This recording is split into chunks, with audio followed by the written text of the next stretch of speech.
रूस यूक्रेन युद्ध को 3.5 वर्ष से अधिक हो चुके हैं, लेकिन शांति के प्रयास अब भी परिणाम से काफी दूर है। और इस बीच पूरी दुनिया की निगाहें इस समय अलास्का पर हैं, जहां अमेरिकी राष्ट्रपति ट्रंप और रूस के राष्ट्रपति पुतिन आमने सामने बैठने जा रहे हैं। 2021 के बाद ये दोनों नेताओं की पहली सीधी मुलाकात होगी, लेकिन इसमें एक नाम गायब है, यूक्रेन के राष्ट्रपति ज़ेलेंस्की का। और बड़ी खबर यह है कि ज़ेलेंस्की आज बर्लिन रवाना हो रहे हैं।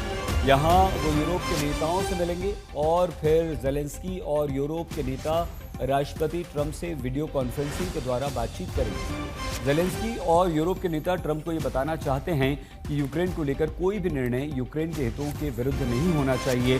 दरअसल राष्ट्रपति ट्रंप ने कहा है कि दोनों देशों को कुछ इलाकों की अदला बदली के लिए तैयार रहना होगा, जबकि ज़ेलेंस्की ने कहा है कि यूक्रेन का संविधान इसकी आज्ञा नहीं देता। प्रश्न ये है कि क्या अलास्का में होने वाली मुलाकात किसी अंजाम तक पहुंची? 15 अगस्त को अमेरिका के अलास्का के एल्मेंडोर्फ एयरफोर्स बेस पर होगी यह हाई प्रोफाइल मुलाकात। व्हाइट हाउस के मुताबिक ये मुलाकात पुतिन की तरफ से आई पेशकश पर तय हुई है और राष्ट्रपति ट्रंप इसे एक लिसनिंग एक्सरसाइज यानी सुनने और समझने की कवायद बता रहे हैं। लेकिन सबसे बड़ा सवाल ज़ेलेंस्की को क्यों नहीं बुलाया गया। व्हाइट हाउस का कहना है कि ये बैठक सिर्फ पुतिन के साथ आमने सामने की बातचीत के लिए है, ताकि ट्रंप खुद आंखों में देखकर आकलन कर सकें। राष्ट्रपति पहले ही पुतिन से फोन पर 3-4 बार बात कर चुके हैं, लेकिन जहां हम पहुंचना चाहते हैं वहां नहीं पहुंचे हैं। इसलिए वो आमने सामने बैठकर उनकी आंखों में देखकर एक आकलन करना चाहते हैं। बैठक से पहले ही ट्रंप ने साफ किया है, शांति समझौते के लिए दोनों पक्षों को जमीन छोड़नी पड़ सकती है, लेकिन ज़ेलेंस्की इसे सिरे से खारिज कर चुके हैं। उनका कहना है यूक्रेन का संविधान ऐसे किसी समझौते की इजाजत नहीं देता और बिना यूक्रेन की मौजूदगी के कोई फैसला नहीं हो सकता। व्हाइट हाउस ने यह बताने से इनकार कर दिया कि पुतिन मीटिंग से पहले ट्रंप और ज़ेलेंस्की में कोई बातचीत हुई है या नहीं। हालांकि ट्रंप का कहना है ज़ेलेंस्की को भविष्य में पुतिन के साथ होने वाली किसी बैठक में बुलाया जा सकता है। अलास्का शिखर वार्ता के कुछ समय बाद ट्रंप के रूस जाने की भी संभावना जताई जा रही है, लेकिन इस हफ्ते का एजेंडा सिर्फ सुनना, समझना और आगे की रणनीति तय करना होगा। इस बातचीत पर भारत की भी नजर है, जिसके प्रधानमंत्री ने रूस यूक्रेन दोनों का दौरा किया और दोनों को ही शांति के लिए राजी करने की कोशिश की। अलास्का में ट्रंप पुतिन की मुलाकात से दोनों नेता 2021 में मिले थे। ये मुलाकात नतीजा लाएगी या सिर्फ अगले दौर की बुनियाद रखेगी, ये देखना बाकी है। लेकिन इतना तय है, रूस यूक्रेन जंग के मोर्चे पर यह बैठक एक अहम पड़ाव साबित हो सकती है। आज तक ब्यूरो। अलास्का में होने वाली ट्रंप पुतिन शिखर वार्ता से पहले युद्ध के मोर्चे पर हलचल काफी तेज है। रूस ने बातचीत से ठीक पहले दोनेस्क में नया इलाका कब्जा करने का दावा किया, जबकि यूरोपीय नेता और यूक्रेन के राष्ट्रपति ज़ेलेंस्की साफ कर चुके हैं कि शांति सिर्फ तभी संभव है जब यूक्रेन बातचीत की बेस पर मौजूद हो और उसकी संप्रभुता बनी रहे।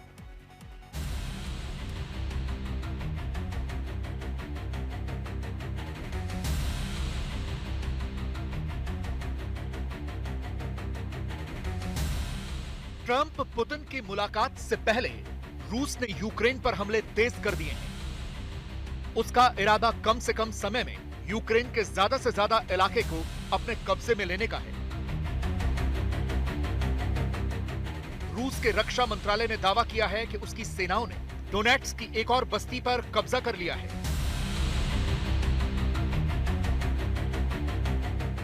मंत्रालय के मुताबिक पिछले 24 घंटे में रूसी वायुसेना ड्रोन, मिसाइल और आर्टिलरी यूनिट ने यूक्रेनी long range drone assembly centre, गोला बारूद डिपो और विदेशी लड़ाकों के ठिकाने तबाह किए। हमले सिर्फ डोनेट्स्क तक सीमित नहीं हैं। सूमी और खार्किव समेत कई मोर्चों पर भी रूसी वार जारी है। यूक्रेन का कहना है कि पिछले 24 घंटे में 137 बार आमने सामने की भिड़ंत हुई है और उसकी सेनाओं ने सभी फ्रंट पर अच्छे नतीजे हासिल किए हैं। सैन्य मामलों के जानकार मानते हैं कि रूस छोटे छोटे ग्रुप में आगे बढ़कर नई पोजीशन लेने की कोशिश कर रहा है, लेकिन यह कब्जा बरकरार रह पाएगा या नहीं, कहना मुश्किल है।